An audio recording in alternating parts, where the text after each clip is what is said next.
بسم الله الرحمن الرحيم. الحمد لله رب العالمين والصلاة والسلام على رسول الكريم. أما بعد، فتاوى فضيلة الشيخ العلامة محمد بن صالح العثيمين رحمه الله.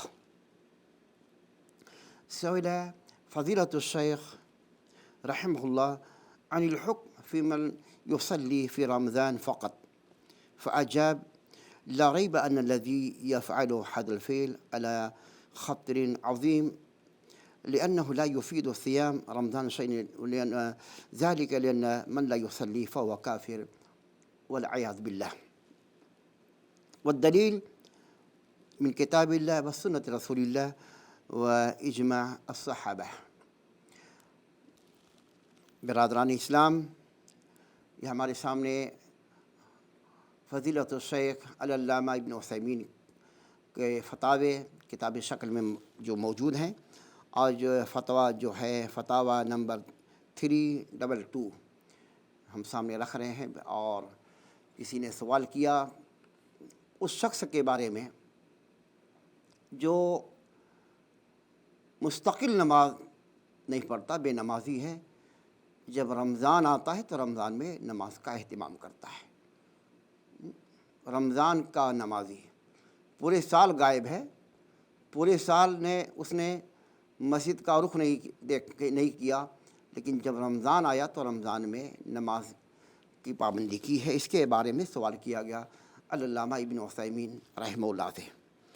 تو انہوں نے کیا فرمایا کہ کوئی شک نہیں ہے، جو شخص یہ عمل کرتا ہے یہ بہت خطرناک جریمہ ہے، اور اس کا روزہ رمضان کا کوئی فائدہ نہیں دے گا، کیونکہ وہ بے نمازی ہے اور بے نمازی کافر ہے والعیاذ باللہ. شیخ نے دلیل پیش کیا کہ وہ دلیل علی کفر ہے. اس کے کافر ہونے کی دلیل کیا ہے؟ قرآن سے اور احادیث سے اور اجماع صحابہ سے. قرآن سے دلیل دیا ہے شیخ رحمہ اللہ نے: اما فی القرآن قال تعالیٰ فإن تابوا وأقاموا الصلاة وآتوا الزکاة فإخوانکم فی الدین. اگر توبہ کر لیں اور نماز قائم کریں اور زکوٰۃ دیں تو وہی تمہارے بھائی ہیں.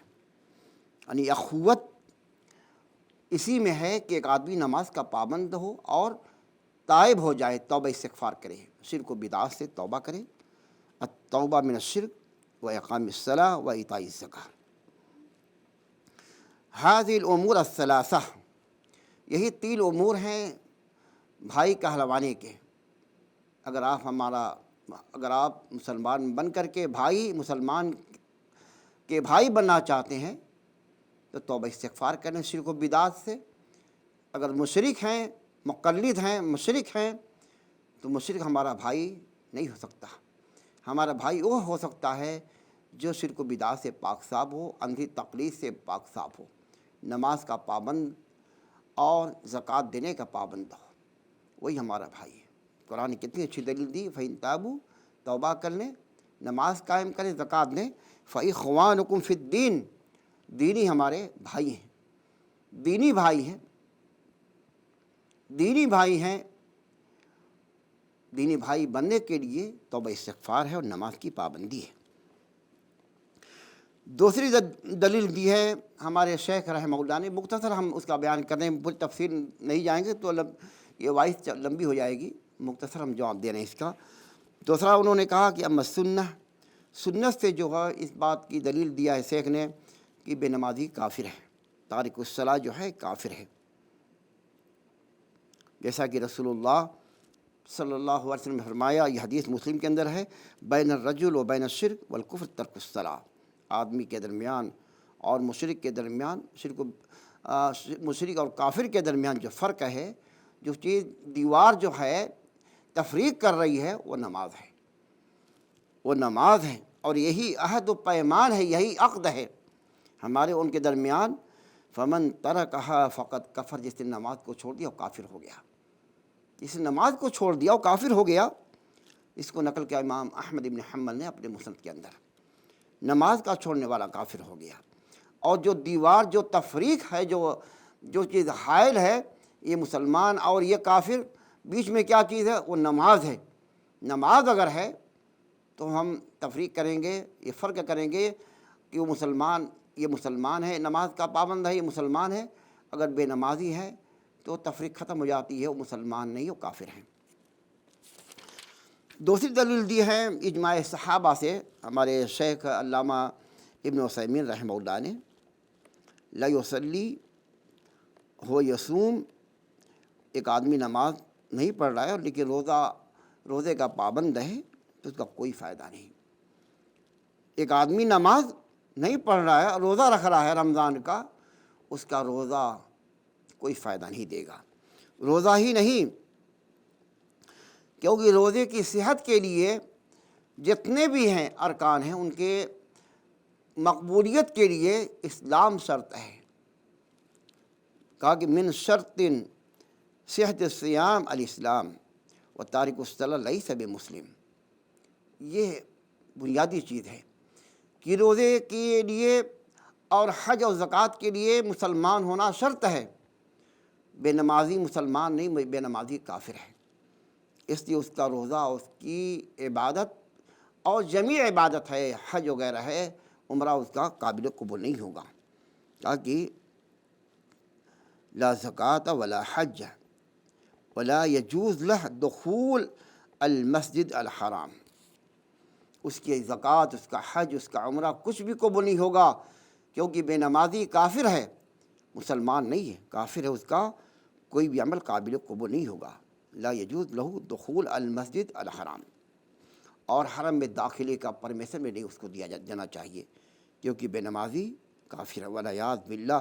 لکھ رہے ہیں کہ مرتد خارج عن الاسلام، مرتد بے نمازی مرتد ہے، اسلام سے خارج ہے. اور کیا فرمایا شیخ نے؟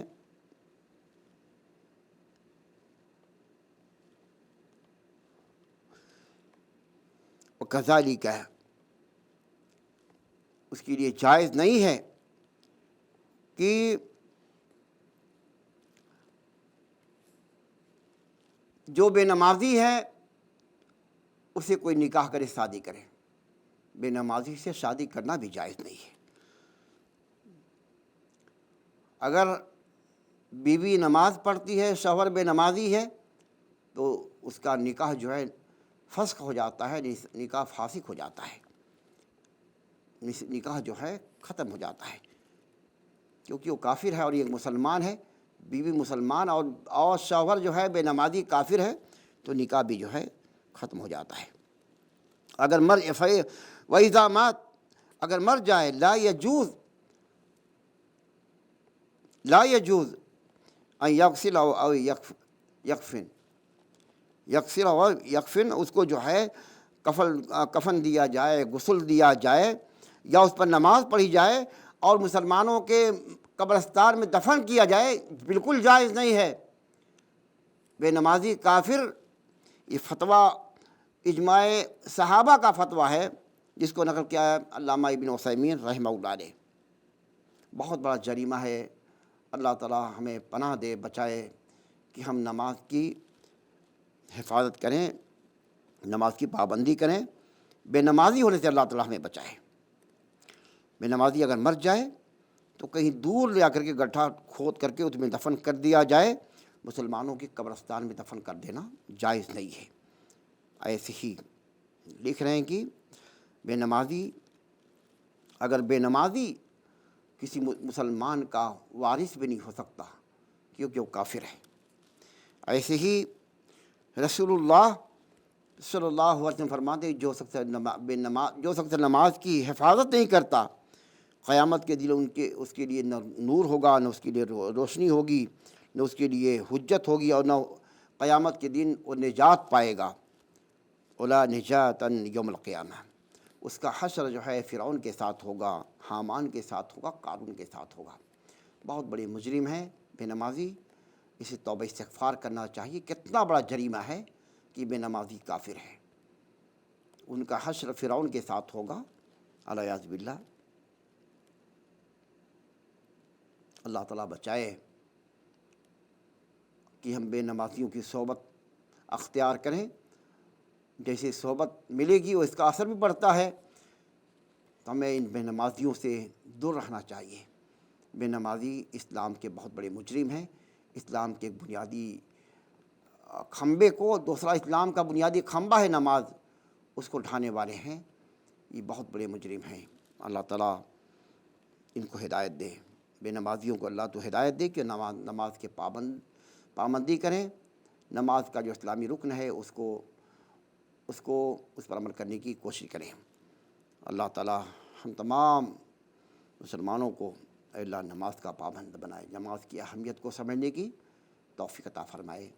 ھذا ما عندی۔ السلام علیکم ورحمۃ اللہ وبرکاتہ۔